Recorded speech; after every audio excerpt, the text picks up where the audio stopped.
Today, I have the pleasure of speaking with Mark Skimming, the visionary owner of the Pain-Free Dentistry Group.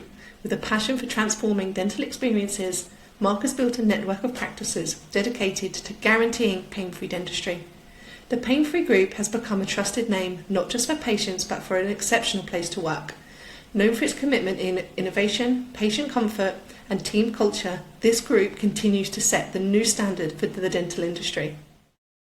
Hi Mark. Hi Jay. Hi. Okay, so you've been marketing with Connect now for over a decade now, Yeah. and I just wanted to see when you first started working with Connect, where was your business at, and did you have any specific goals at that specific time back in the early days? Yeah, let's go back well now. I think this is our 15th year. Wow. Okay.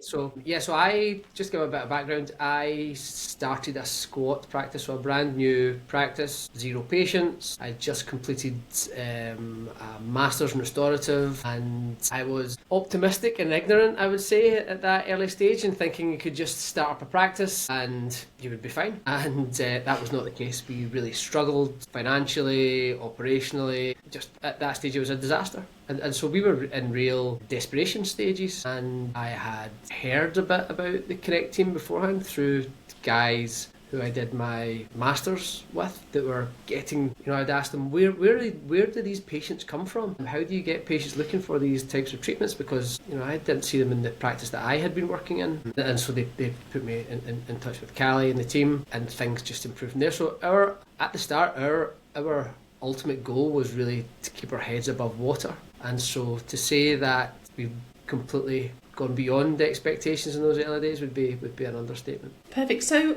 how would you exactly describe the growth that you've had over the last 15 years? And is there any particular milestones that kind of, if you can think back over them, if there's anything that stood out specifically?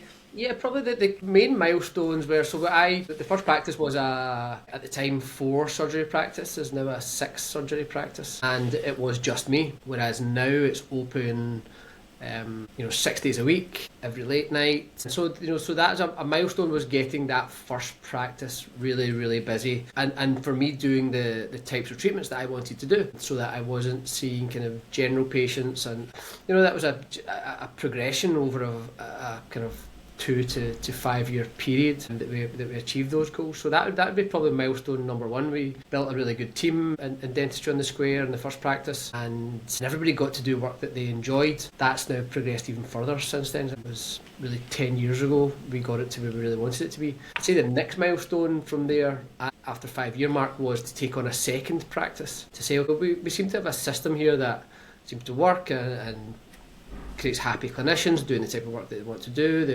feel valued, well rewarded. So we kind of continued the experiment into another practice, just to see if we could replicate it. And that became a huge success as well. So that was a milestone. We then rolled that out a number of times, and it got to the stage where I would say probably the next milestone on a personal level was, for me, I stopped being a clinician. I had no vision of doing that in my early days, but as the company developed and the direction that we wanted to go, I could see that we had so many capable members in our clinical team. We had less so capabilities in terms of the management of the company, and so I stepped into more of a CEO type role, managing director, managing partner, and things have just continued to grow from there. We're now at 15 practices and still growing at the moment. And we would not have that success, not only from the first practice, but how we've gone through a process of kind of rinse and repeat at each time. And so the team at Connect are fundamental to that success at every one of our practices. Perfect. Okay. So over the years, if we look a little bit further into the marketing side of things, we've run multiple campaigns for individual practices as well as the Pain-Free Group as a business. And do you have any specific campaigns that we've worked on that have stood out to you or have been extremely successful? I know there's been a lot. Yeah, there's so many, and I think that you've got to be willing to fail sometimes as well. We'll have ideas, and you guys put a ton of work into it. We put a ton of work into it, and we never know which ones are going to be the success. However, we test. So we may have run 100 different campaigns on things, but only 15 of them have been successful. You only learn that by continually having ideas. And for me, I think that, and those ones that have been successful have now been running for a number of years, over a decade. However, I think that we still have to have new ideas and new avenues because it's a constantly changing shape. And for me, when having supported other practices and through working with Spot on Business Mastery or people that I know, too often from my view, and this is just a personal view, and something different with you guys at Connect in comparison, it's dental practice owners wish to hand off their marketing to a company, a bit like handing off your child when it's born and bring it back when it's matured and doing exactly how I want it to behave. And so we don't view working with Connect as a company that does work for us. We view it as a collaboration and a part of our team, and that's really the way that I see that it has to work, and the only way that I see that it can work, that we are reliant on you guys, you are reliant on us to take things forward, and it doesn't work. So it's a total collaboration and a two-way street to create that success. So in terms of campaigns, we've done so many things over the years, between when we used to do wedding shows, and so that for a period of time worked really, really well. We wouldn't go and do that now. And the landscape, things have changed. We do a lot of on kind of pay-per-click marketing. We've got a referral system in place. We have social media marketing. We do discovery days, competition. So we've tried it, and we'll continue to try new things. For probably every 10 things we do, one will be a huge success, one or two may do okay, and then the rest we say, okay, we've tried that, time to move on to the next things. A lot of trial and error, and I think that we're up for being at that cutting edge of doing some new things, and certainly in terms of dental. I'm sure many other industries have tried these things before we do, but yeah, always trying to invent and create the next new thing. But it's a case of not relying on one hook. It's about putting a net out there, so there's a number of areas where you can attract new patients into your practice. Absolutely. And I think when we look at the way that marketing in itself is developing, and obviously dentistry is also developing, this is why it's really important to have those test campaigns in place, so that we have different generations that are coming forward that need to see different types of text and images, etc. So it's really good that we have that kind of like magic ingredients between your dentistry side of things and the marketing, and we do work so well together to obviously bring the best of both worlds. Yeah, I mean, you look at so many of the platforms that have opened up now, and you have some things, and I'll have ideas and I'll speak to you guys about it. I think this is going to be huge, it's going to be a big success, and then we go and try it out and it does nothing, or it's the expense and the compared to the ROI. So for example, a while ago we thought we should be advertising on these dating websites. These are people who are image conscious, of the right age for certain types, and the ROI just at that time didn't work on it. But we will probably come back and trial that again at some stage. Then you think of all the new social media platforms that have opened up now that were not there 10 years ago. So it's a moving landscape, and you have to you really need to keep an eye on it. But another thing that I see that's a big failure of the way that people view marketing as an expense rather than an investment. And you view it as an expense when you see the money going in and there's not enough coming out at the other end. Now, I think that certainly in dental, in my experience of working with practices outside my own group and SOBM, they look at it and say, yeah, well, look what I spent and look what I got out, so the marketing must be failing, rather than saying, well, what's your patient journey, and look at all the touch points along the way. And in my experience, the marketing, particularly for any people that I know have ever used you guys, the failure point is actually the call handling or the lead management system. And so, do they have a treatment coordinator? How well do you answer your calls? How quickly do you respond to people when they contact you? And these type of things really make the impact that you guys can't control. All you guys can do is get the people to be making contact. So I think that's vitally important. So my next question is, how do you feel the consistency of your marketing, having everything under one roof, has actually affected the successfulness of your campaigns and obviously your business growth as well within the marketing side? Yeah, obviously, so we've got a lot of people in our team, and I think that some of the inconsistency comes from us in terms of some people are very engaged with it. Some some of our team members just kind of shy away from it a little bit and don't want to be so involved. And so, it's do you want to be quiet? Do you want to not get the cases you want, or which is hard, or do you want to put in that little bit of effort and get what you want out of it, which is also hard to do. So what we say to is kind of choose the difficulty that you're going to go down. I'd rather find it difficult and be successful than go through the difficulty and not achieve the best that you're capable of. So I think that having a team like Connect that take everything and can manage that consistently across the board, and understanding that we've got to be involved in, I think, particularly when you're working with clinicians who are very who are real specialists in what they do. If I comment on this type of crown and there's actually another type of crown goes on to marketing, they can go, oh, that's a big mistake, and it's not really, and you're only human. But that understanding of if we make a mistake, hands up, own up to it, learn from it, move on, always happens. But it's everybody taking that collective responsibility, and that's where there's an integration where we feel that Connect is part of our team, not a company that we work with.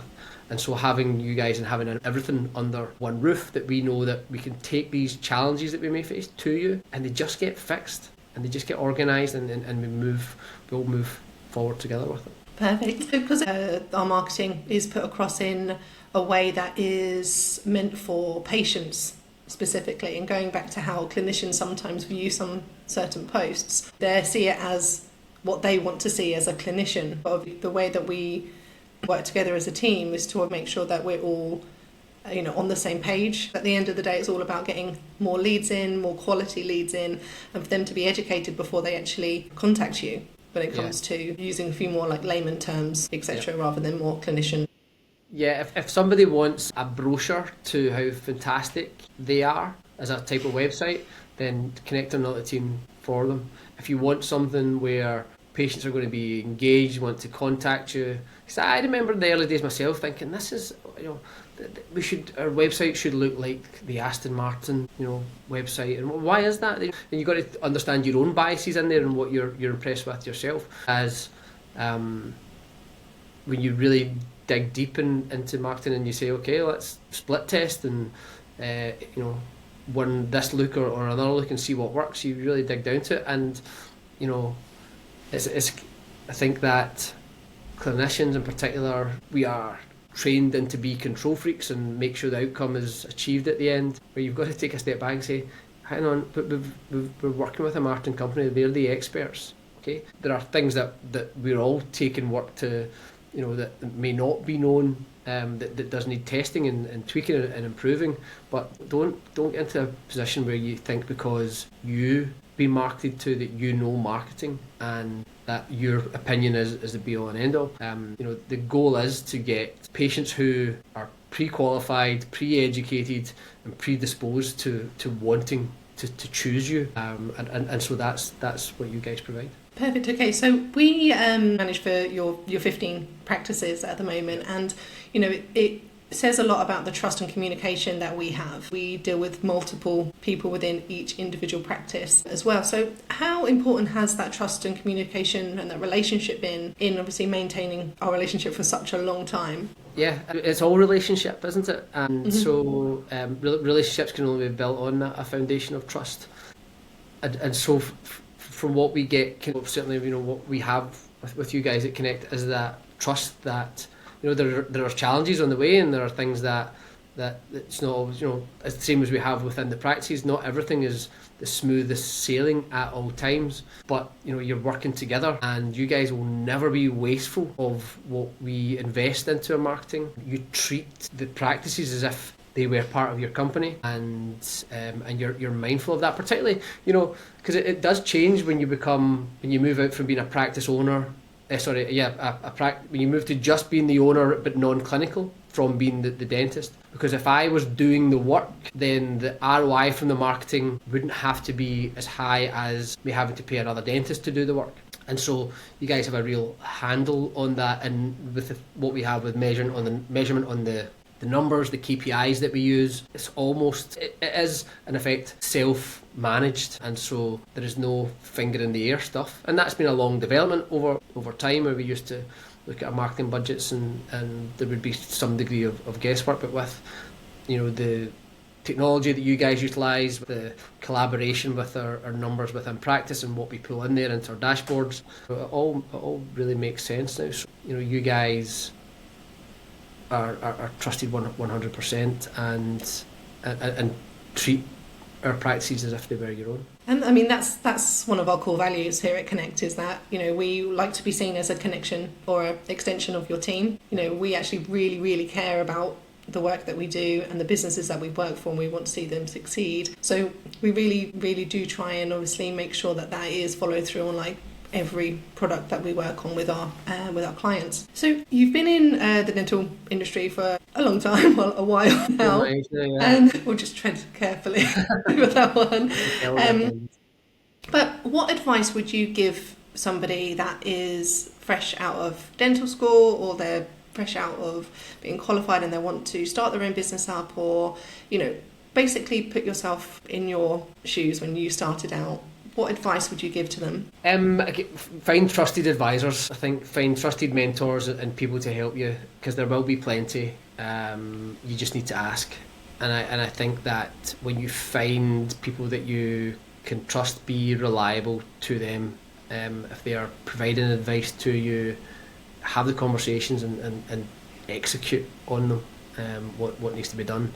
The key thing, see this, in its challenge, the world over. Everybody's talking about, what's the next, £1 million idea. The ideas are not the problem. The execution of the idea is the problem. And so, take those steps forward and be bold. Take action. Take a team of people with you. Have a group of mentors and try and create win-win scenarios for everybody. When you give to others, you get back as well. So particularly for a young dentist, as you start to progress through your career, take others with you and help them. But find out, really what's true to yourself and what you wish to achieve and how you wish your life to look, and do the same with others and take them on that journey with you. So my last question is, what's the one thing that you wish you had known earlier in your business journey? Leadership. Yeah. I think that, you guys got me kicked off on DISC many years ago, and looking at my personality style, realising that rugged individualism, bull in a china shop, overly brash, overly direct, trying to be aggressive, it was never the person that I wanted to be, but I could understood how it could be that way. So leadership takes a long time. You never get there. I'm still working on that, but I wish I had the leadership skills and understanding of others that I do now. I still want to do more, and so you look at things like leadership and all the kind of Dr. Giordini influence psychology types of information. So yeah, I still read plenty on that, because it has a massive impact and can really help others that can then in turn help you. Perfect. Okay. Well, thank you, Mark, so much for your time today, and we will speak soon.